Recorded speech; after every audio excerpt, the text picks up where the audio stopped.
जब से बीजेपी आई है इस देश में दुर्भाग्य है कि एजुकेशन मिनिस्टर बर्मी फैल हुआ है। मैंने कहा था इस देश में अनपढ़ राजा है और इस प्रदेश में भी एक ऐसा अनपढ़ राजा जो उसकी रीछ पर चल रहा है, उसकी पैड़ा पर चल रहा है। अरे शराब लेने चले जाओ, जानदे पैसे दो और बोतल मिल जाएगी। फीम खुली बिकने लग रही है। टॉफ़ी दुकान पर लेने चले जाओ, खुली बिका है। किटियाँ कपड़े की दुकान पर चले जाओ, खुला बिका है। किसान ना अपनी सब कुछ तो खुला बिक रहा है और किसान ना अपनी फसल बेचने जाना पड़े तो बिला गुट्ठे लाओ। पूरे प्रदेश में, पूरे देश में किसी व्यक्ति को चैलेंज के साथ कह रहा हूँ, माननीय मुख्यमंत्री जी को चैलेंज के साथ कह रहा हूँ, कृषि मंत्री को चैलेंज के साथ कह रहा हूँ, उसमें कोई बायोमेट्रिक नहीं। अरे जब ओढ़े बायोमेट्रिक नहीं तो आड़े बायोमेट्रिक से आप क्या उखाड़ लोगे। जहाँ बीजेपी बहुत लंबे समय से सत्ता में है वहाँ मंडियाँ खत्म होगी। गुजरात में मंडियाँ नहीं है, एमपी चले जाओ मंडियाँ नहीं है, छत्तीसगढ़ में मंडियों की बिल्कुल ना के बराबर हो चुकी है। मेरे जैसे को तो लोग, कोई तो कांग्रेसी कह देगा, कोई मेरे को कह देगा भैया तो अपने नंबर बनाना आ रहा है। जैसे बोले कोरोना में थाली बजवा दी, उससे कोरोना बच गया। वो एक काम यूँ है, इस बायोमेट्रिक से कोई रिकॉर्ड असली नकली पता चलता हो, इस बायोमेट्रिक से किसी का कोई रिकॉर्ड जानता हो, कुछ नहीं होना। ये केवल सरकार ने एक ड्रामा बना रखा है। पर किसान के ऊपर कदे हड़ती की मार और कदे ऊपर वाले की मार और कदे सरकार की मार। फिलहाल की जब बात करा, बहुत से कानूनी से थोप दिए सरकार ने कि किसान पहले मरिया पड़ा था और गला मार दिया, लेकिन ऊपर तो रही सही कसर जो है राम ने काट दी। रोज मौसम खराब हुआ है, रोज बारिश हुआ है, ओले तक पड़ लिए बहुत सी जगह पे, फसल की रेरे माटी हो रही है। अरे ये देखो, ये कणक गेहूं के जो है बोल के बोल मंडी भरी की भरी पड़ी है और सरकार दावे ठोका है कि बोला खरीद शुरू हो रही है, किसान ने दिक्कत नहीं आओगी। आज तो पहले भी नहीं आई, आगे भी नहीं आओगी। और विपक्ष के नेता जो भी है, विपक्ष जो है वो मंडिया में दौरे मारने लग रहे हैं। तो आज नारायण हल्के के विधायक जस्सी पेटवाड़ जी मेरे साथ मौजूद है। विधायक जी राम राम। राम राम भी। बीजेपी सरकार ने सारा सिस्टम में पलट दिया, आप फिर भी दौरे करने लग रहे हो। उन्होंने तो न्यू सीधे बयान दे दिए कि भाई कणक न ग्राम बे के लाओ और मंडी में लाके बेच दो, फिर भी आप उनका विरोध करने लग रहे हो, मंडिया में जाने लग रहे हो।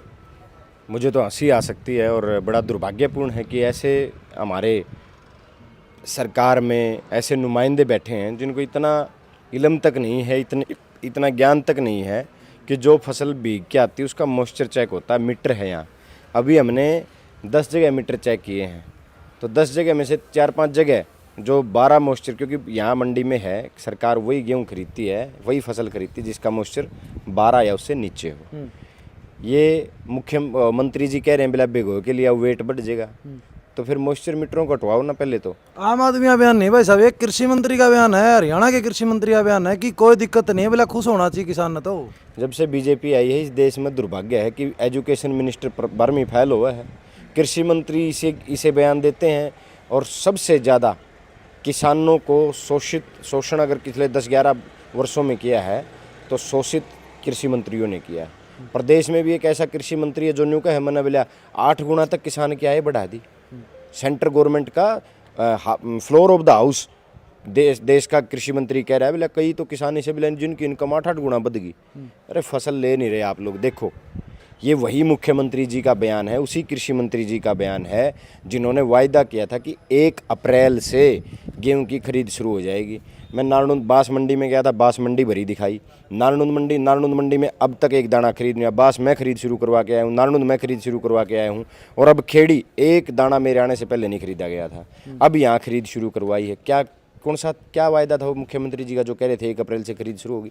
अगर 1 अप्रैल से खरीद शुरू होनी थी, अगर इनके पास बारदाने की कोई कमी नहीं है, तो फिर ये ढेर किस चीज़ के हैं। फिर ये 2.5 लाख क्विंटल गेहूँ इस मंडी में पड़ा है, छोटी सी मंडी है। आज से पहले क्या आपने कदे जेसीबी चलती देखी होगी गेहूं के ऊपर? आज ऐसे हालात तो हो गए हैं, 4-4, 5-5 जेसीबी मंडी के गेटां पर खड़ी हैं और 1-1 घंटा 2-2 घंटे के रुपये ले और कणक उपरांत सहम के ऊपर करने लग रहे, क्योंकि पैर टेक करने जगह को नहीं। फिलहाल देखिए, मैं मानता हूँ कि आड़ती और किसान, व्यापारी और किसान एक दूसरे के जुड़े हुए हैं।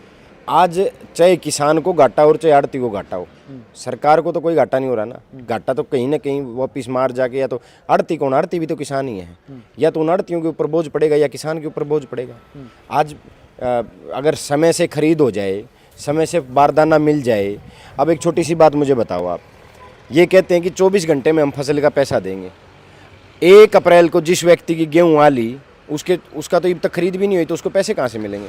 बड़का के एडमिशन का टाइम है, 1 अप्रैल के पहले हफ्ते में एडमिशन होते हैं। ब्याह शादी का भी टाइम है, बच्चे ने फसल पर 100 बातें, कपड़े लाने हैं, किसी की चीज़ी लग रही है, मजदूरों तक पैसे देने हैं, मटेरियल वाला तक पैसे देने हैं, कहाँ जाएगा वो किसान?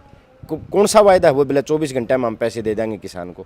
ये 24 घंटे हैं, 8-8 दिन से जिसकी फसल यहाँ पड़ी है वो बेचारा पैसे की आस में भटक रहा है, आड़तियों के पास जा रहा है, व्यापारियों के पास जा रहा है कि भाई फसल का पैसा। अब व्यापारियों के पास फसल का पैसा सरकार नहीं दिया तो व्यापारी कहाँ से देंगे? तो इतने बुरे हालात पैदा हो गए हैं, इस सरकार ने किसान को बर्बाद करने में कोई कसर नहीं छोड़ी। ऊपर से इसे कानून बिला बायोमेट्रिक होगा, गुट्ठा लाना पड़ेगा। बायोमेट्रिक का मामला हंसी का आपने सुना होगा, एक बुजुर्ग जो है चल भी नहीं सकते, उसका पोता और उसका बेटा उसकी जो है कंधा लगा के न उसका सहारा लगा के न बायोमेट्रिक करवाने खातर लेके आए, इसे हालात पैदा। मैंने एक बात कही थी और कुछ लोगों ने उस बात का विरोध भी कराया था। मैंने कहा था इस देश में अनपढ़ राजा है और इस प्रदेश में भी एक ऐसा अनपढ़ राजा जो उसकी रीछ पर चल रहा है, उसकी पैड़ा पर चल रहा है। अरे शराब लेने चले जाओ, जानदे पैसे दो और बोतल मिल जाएगी। फीम खुली बिकने लग रही है। टॉफ़ी दुकान पर लेने चले जाओ, खुली बिका है। किटियाँ कपड़े की दुकान पर चले जाओ, खुला बिका है। किसान ने अपनी सब कुछ तो खुला बिक रहा है और किसान ने अपनी फसल बेचने जाना पड़े तो बोले गुट्ठे लाओ। सुविधा करी भाई साहब, धांधली रोके हैं, एक्स्ट्रा जो नुकसान हुआ करता उस चीज़ ने रोकने खातर करी। कौन सा नुकसान? किसने कराया नुकसान? आप बताओ। किसान ने घोटाला कराया था। धान घोटाला तो ये है ना, सरकार ने घोटाला कराया या कर्मचारियों ने घोटाला कराया, या तो अधिकारी ने घोटाला कराया या कराया सरकार ने घोटाला, या मुख्यमंत्री जी ने घोटाला कराया या कृषि मंत्री जी ने घोटाला कराया, या घोटाला कराया अधिकारियों ने। फिर किसान ने लाइन में क्या तलाओ भाई? घोटाला करे सरकार और लाइन में लागो किसान, यूँ कौन सा मतलब है? और एक बात और है, मैं आज आपको एक बात कह सकता हूँ और दावे के साथ कह रहा हूँ, पूरे प्रदेश में, पूरे देश में किसी व्यक्ति को चैलेंज के साथ कह रहा हूँ, माननीय मुख्यमंत्री जी को चैलेंज के साथ कह रहा हूँ, कृषि मंत्री को चैलेंज के साथ कह रहा हूँ, जब आपके पास मेरी फसल मेरा ब्यौरा है, उसमें हर किसान का पूरा रिकॉर्ड है, उसमें कोई बायोमेट्रिक नहीं। अरे जब ओड़े बायोमेट्रिक नहीं तो आड़े बायोमेट्रिक से आप क्या उखाड़ लोगे? क्या असली नकली का पता चला लोगे आप? बताओ। जो बायोमेट्रिक में जो चीज़ है वह चीज़ करा दे तो अच्छे लगे। अगर भाई बायोमेट्रिक जिस तरीके से मेरी फसल मेरी ब्यौरा है, उसमें जो रिकॉर्ड है, जो सारी चीज़ें हैं, उसमें बायोमेट्रिक नहीं तो यहाँ बायोमेट्रिक से क्या होगा? कहते तो कहते किसान गलत 3 और आज 2-3 और आदमी भी कर सके हैं। हमारे किसानों में विधवा महिलाएं भी हैं, वो भी अड़गुट्ठे ही लाइन में लगेंगी। अभी आपने उदाहरण दिया, 90 साल का एक बुजुर्ग हॉस्पिटल तक उठ के आया, उसका आपने देखा यूरिन की थैली लगी हुई है और वह आदमी बेचारा चल नहीं सकता, बिस्तर से उठ नहीं सकता, उसको बायोमेट्रिक के लिए आना पड़ गया। यहाँ ऐसे भी किसान हैं जिनका घर में अकेला कमाने वाला है, जिसके छोटे छोटे बच्चे, या तो बच्चे बाहर पड़े हैं या फिर ऐसा सिस्टम है कि भाई घर में कोई दूसरा आदमी को नहीं, वो कैसे आएगा? रात और भी है, ट्रैक्टर के ऊपर भी रोक लगी। ये सारा जो सिस्टम है, ये सारा सिस्टम मंडियों को बंद करने का है।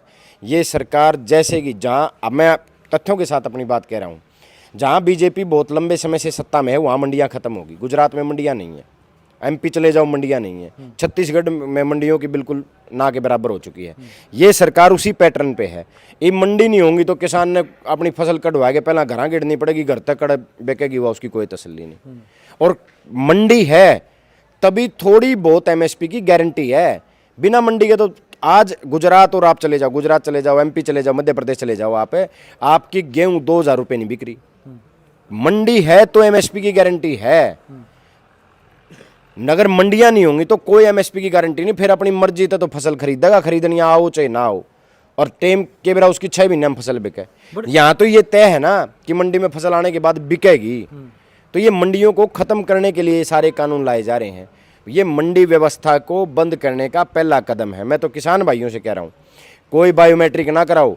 जिस दिन मेरी फसल मेरा ब्यौरा लेके आए थे उसी दिन विरोध कर देंगे तो आज ये नए कानून नहीं आते। ये नए कानून इसलिए आए हैं क्योंकि हमने उस समय विरोध नहीं कराया। आज जब किसान एक होकर के इस चीज़ का विरोध नहीं करेगा, मेरे जैसे को तो लोग, कोई तो कांग्रेसी कह देगा, कोई मेरे को कह देगा भैया तो अपने नंबर बनाना आ रहा है। जब तक किसान खड़े नहीं होंगे ना, तब तक इन कानूनों का विरोध जब किसान मिल करके नहीं करेंगे, तब तक ये सरकार ऐसे ही फरमान किसानों के ऊपर थोपने का काम करेगी, मजदूरों के ऊपर थोपने का काम करेगी। किसानों ने, अगर बात करूं, आपने कहा कि विरोध नहीं करेंगे, विरोध भी कर दिया और कानून भी तोड़ दिए। आपने वीडियो भी देखी होगी, वीडियो के माध्यम से बहुत से किसान नेता जो है इसकी अगुवाई कर रहे हैं और डायरेक्ट ट्रैक्टर एंट्री करवा रहे हैं और बिना बायोमेट्रिक के काम करवा रहे हैं। उनके ऊपर मुकदमे भी होंगे क्योंकि पहले भी हुए हैं। तो कांग्रेस पार्टी या जस्सी पेटवाड़ विधायक का क्या स्टैंड है उन किसानों के प्रति? देखिए, किसान संगठनों ने बहुत लंबी लड़ाई लड़ी, किसान आंदोलन। यह सरकार तो बहुत छोटी चीज़ है किसान संगठनों के नेतृत्व में, किसान नेताओं के नेतृत्व में लाखों किसान 13 महीने दिल्ली की सड़क पर बैठे रहे, गर्मी सर्दी आंधी में बारिश में मच्छरा में, और मोदी ने माफ़ी मांगनी पड़ी, काले कानून वापिस हुए। आज भी वही करना पड़ेगा। सारे किसान जब घर से बाहर निकलेंगे, इब सारे नु सोचें भाई भगत सिंह बन जाए, लेकिन हमारे घर भगत सिंह ना हो। ये हालात अगर बनेंगे तो फिर किसी सरकार का हम विरोध नहीं कर पाएंगे, फिर हमारे ऊपर ऐसे ही मनचाहे कानून थोपे जाएंगे। किसान नेताओं के साथ और किसानों के साथ कांग्रेस पार्टी का पूर्ण समर्थन है। मैं हरियाणा प्रदेश में पहला व्यक्ति हूँ जिसने किसानों के साथ मुख्यमंत्री को एसडीएम के माध्यम से ज्ञापन सौंपने का काम किया कि भाई आज बता दिए तेरे, मुख्यमंत्री जी ने बता दिए कानून सही नहीं है। 2 कानून वापस भी हुए, बायोमेट्रिक का भी वापस हो जाएगा अगर किसान बायोमेट्रिक करवाना बंद कर देंगे। तो हमारे अंदर क्या है कि 5-7% जो किसान हो बायोमेट्रिक इस डर से करवा रहे हैं बेचारे, उनको लग रहा है कदे तारी फसल के बाद में पीछे नहीं मिले, कदे आप फसल नहीं बेका जहाँ तो बायोमेट्रिक कराओ। मैं तो उनती कहना चाहूँगा डरने की जरूरत नहीं है, बायोमेट्रिक ना कराओ। बायोमेट्रिक कराने का कोई औचित्य नहीं, कोई है ही नहीं, इसका कोई पहलू नहीं है, इसका कोई ठोस तथ्य नहीं है। भाई बायोमेट्रिक किस लिए सरकार करा रही है? बस वो एक जैसे बोले कोरोना में थाली बजवा दी, उससे कोरोना बच गया, वो एक काम यूँ है।